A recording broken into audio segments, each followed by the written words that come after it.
алмайтындай оған жауапкершілік алу керек деген сияқты. Оны мүмкін жаңа қалай баланы тәрбиелеу керек екенін білмегендіктен сол нәрседен қашқақтап отырған шығар бәлкім. Бәлкім баласы жоқ болған кезде де мүмкін басқаша шешім айтатын беді деген ой келіп тұр да. Сондықтан да мен Баубекті қолдаймын осы жерде. Ислам. Мен айтайын дегенім, Баубек, бәріміз Баубекті білеміз ғой, 2-3 күн болды да танысқанымызға. Баубек айтылған сөз атылған оқпен тең дейді. Мен ойлаймын да, біз күйеуге шықпай тұрып, күйеуден ажырасқаннан кейін де қазір үміткер болып қыз келіп отыр. Біз ала салып, оған күйеуге шығып, не болмаса үйленбейміз ғой.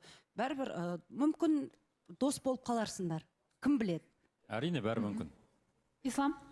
Осыған жалпы мен Шолпан ханымның сөзіне қосылғым келеді да. Тең-теңмен, тезек қабымен деген сөзді келгелі айтып жатыр екенмін да. Жалпы менің өзім келген кезде де солай болған.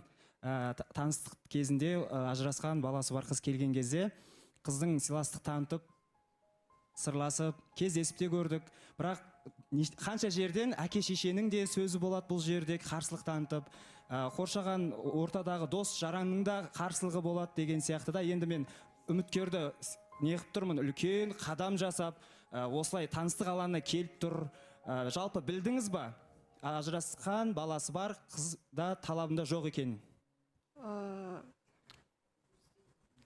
Мен жалпы бұл жерде кінә менен деп ойлаймын. Баубектің ол туралы айтқан естімеппін. Ол туралы айтқан естіген білген болсам, мен Баубекке келмейтін едім. Мына жерде андай болып жатыршы. Баласы бар деп бір-екі адам айтып қалды, баласын деген сияқты. Мен сонда андай болып тұр өзіме. Келгенім өкініп қалып тұрмын. Мынандай сөздерді мен балама естірткен, бала мысалы бұл эфирді соңына қарай көреді, өскеннен көреді. Андай біртүрлі болып. Сіз өтініш кешірім сұраймыз, иә, тіпті енді Баубек жаңа қатысушы, иә, енді Баубек айтып жатыр жаңағы талабын. Бірақ мен Баубектің сөзінен көбірек, мына қатысушылар сіздер жиі бір-бірімізге айтамыз ғой, талап қойылса неге сол талапта тұрмайды дегендей.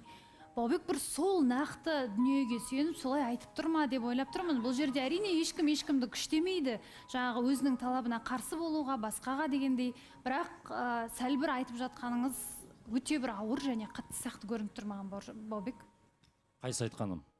Жаңағы сіздің айтып отырғаныңыз, менің талабым осылай естіп келу керек еді деген. Мен айтқаным негізі Айсұлу ханым айтқаным, жалпы айттым үміткерлерге.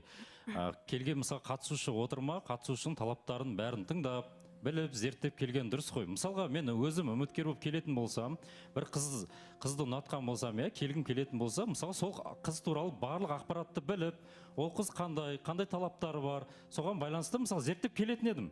Мысалға да.